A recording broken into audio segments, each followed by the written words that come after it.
আসসালামু আলাইকুম।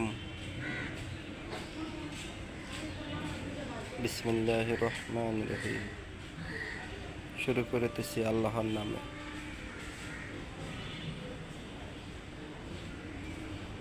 আমার এই ভিডিওটা যারা দেখবেন তাদের খুব উপকারিত হবে। যারা বিশেষ করে ড্রাইভিং শিখবেন, ড্রাইভিং শিখতে হলে প্রথম অনুযায়ী আপনারা শিখতে হবে গাড়ির ভিতরে স্টার্টিং এবং গিয়ার আশেপাশে কি আছে এগুলো শিখতে হবে। যেরকম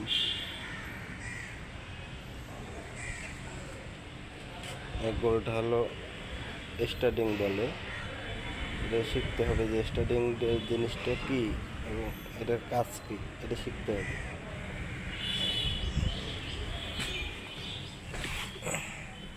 এরপর শিখতে হবে এটা গিয়ার, গিয়ারের কি কাজ, কখন কি করতে হবে এটা শিখতে হবে, ভালো করে মনে রাখতে হবে। স্টার্টিং এর পাশে একটা আছে, এটা হলো ওয়াইপার সুইচ, এটা শিখতে হবে, নাম মনে রাখতে হবে সবসময়। তারপর এর পাশে একটা আছে ইন্ডিকেটার সুইচ, ডানে ইন্ডিকেটার, বাই ইন্ডিকেটার, হেডলাইট, এটা হলো সুইচ, এটা মনে রাখতে হবে। এটা হলো একটা হলো অ্যাক্সেলেটার, একটা হলো ব্রেক। অ্যাক্সেলেটার কি কাজ, ব্রেকের কি কাজ। ডাইনে হলো অ্যাক্সেলেটার, বাইরটা হলো ব্রেক। যেহেতু এটা অটো গাড়ি, এই জন্য দুইটা জিনিস। আর যে নর্মাল গিয়ার যেগুলো হয় মেইন অয়েল, এইটা হলো তিনটা জিনিস থাকে। একটা হলো অ্যাক্সেলেটার, ব্রেক এবং ক্লাচ। তো অটো গাড়ির ক্লাচটা থাকে না, অটো গাড়ির থাকে হলো ডাইনে অ্যাক্সেলেটার আর বায়ের দিকে ব্রেক। এই দুটো মনে রাখতে হবে, অ্যাক্সেলেটার, ব্রেক, স্টার্টিং, গিয়ার। এইটা হলো হ্যান্ড ব্রেক, এটা হলো গাড়ি যখন দাঁড়ায় থাকে তখন এটারে টাইনে রাখতে হয়। যখন গাড়ি রানিং করব তখন এটা ছাড়িয়ে দিয়ে তারপর রানিং করতে হবে। এটা হলো হ্যান্ড ব্রেক মানে হাতের ব্রেক। আর ওইটা হলো পায়ের ব্রেক, সবসময়ের জন্য ওইটা দরকার। এটা স্টার্টিং, এটা গিয়ার, গিয়ারের এই পিতে পার্কিং, আরে ব্যাক গিয়ার, এনে নিউট্রাল, ডিতে দিয়ে আপনি সামনে যত সারাদিন চালাইতে পারবেন। আর দেখুন 2 নম্বর এল, এগুলো পাহাড় টাহাড়ে লাগে, এটি ঢাকা শহরে বাংলাদেশে তো বেশি লাগে না। উঁচু ঢালু পাহাড় পাহাড়ে গেলে তখন এই গিয়ার 2L এইগুলো দিতে হয়। এছাড়া ওই দুটো দেওয়া লাগে না, শুধু ডিতে দিয়ে চালাইতে পারবেন আর ব্যাগে আরে দিয়ে ব্যাগ দিতে পারবেন আর গাড়ি করবেন, ব্যাস। এগুলো হলে যথেষ্ট পরিমাণ। এগুলো আপনাদের ভালো করে মনে রাখতে হবে। আজকে যেহেতু একটা প্রথম একটা পর্ব, ড্রাইভিংয়ের প্রথম একটা পর্ব আমি দেখাই দিলাম। এই জিনিসগুলো আপনারা যারা ভিডিও দেখবেন তারা সবসময় এই জিনিসগুলো মনে রাখতে হবে, মুখস্থ রাখতে হবে। এইখানে আছে যেরকম এসি, এসি অন অফ, এইটা হলো এসি বাতাস, এইটা হলো আপনার এসি ঠান্ডা গরম, এইটা হলো এসির বাতাস পায়ের দিকে উপরের দিকে মাঝামাঝি। আর এই যে এটা হলো এসির সুইচ, এইটা দিয়ে তারপরে ফ্যানের বাতাস দিতে হবে। এসি, এটা হলো এসি, এটাও এসি 2, এটা নর্মাল এসি।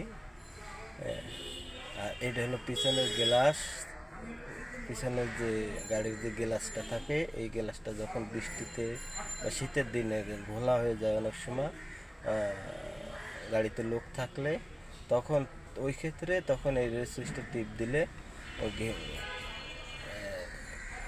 ইলেকট্রিক হিটে তখন এই ঘোলাটারে ঠিক হয়ে যায়। আজকে এই পর্যন্তই। এই একটা জিনিস আছে, এটা হলো ইমার্জেন্সি সুইচ। এটা দিলে ইমার্জেন্সি হবে, মানে আমি 4 মাথা দিয়ে সোজাকে যাব। এটা এটা হলো মিটার, এটা হলো গাড়ির মিটার। যেরকম একদম ডাইনির মিটারটা হলো আপনার গাড়িতে ইঞ্জিনে কতটুকু হিট হয় এই মিটার। আর এই যে মাঝামাঝি যে চিহ্নটা আছে এফ দিয়া, এফ ই, এইটা এই কাটাটা মিটারটা হলো তেলের মিটার, তেল কতটুকু আছে, যেরকম এটা ফুল তেল আছে। হ্যাঁ, আর এটা হলো কিলোমিটার, কিলোমিটারটা হলো আপনার কত কিলো স্পিডে চলছে গাড়ি, কত সে ভিতরে নিচে আছে, ওই যে টোটাল কত কিলোমিটার চলছে গাড়ি এটা। আর এটা হলো running metre, running speed metre.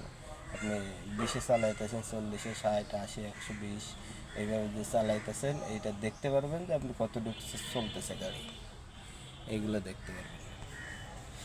আর এটা হলো আপনার স্টারিংয়ের গোড়ায় চাবি, চাবি দিয়ে গাড়ি স্টার্ট করতে হবে।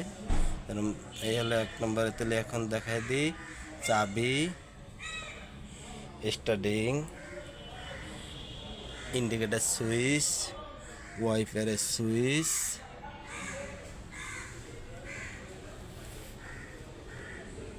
Accelerator, brake, gear, hand brake. এইখানে হলো আপনার এসির বাতাস, এসির গরম এসি, ঠান্ডা এসির জন্য, আর বাতাস এদিক ওদিক করার জন্য সুইচ আছে, এসির সুইচ আছে। এগুলোই আজকে এই পর্যন্ত প্রথম একটা পর্ব করলাম। আপনারা দেখবেন জিনিসটা কত সুন্দর হয় বা কীরম হয়। যদি সুবিধা অসুবিধা হয় আমার বললে হয়তো আমি এই ভিডিওটা আরও সুন্দর করে করব, আশা আছে। আমি এই ড্রাইভিং যারা শিখতে চান বা কিছু শিখছেন, এই ক্ষেত্রে অনেক ক্ষেত্রে এই জিনিসগুলো অনেকে ভুলে যায় বা কোনটার কী কাজ এটা বোঝে না। তাই এটা বোঝার জন্য, গাড়ি যারা শিখবেন তাদের সুবিধার জন্য এই ভিডিওটা করা হলো। আপনারা সময় দিয়ে পুরো ভিডিওটা দেখবেন, বুঝবেন আর সাবস্ক্রাইব করবেন। আপনারা আমার এই চ্যানেলের পাশে থাকবেন।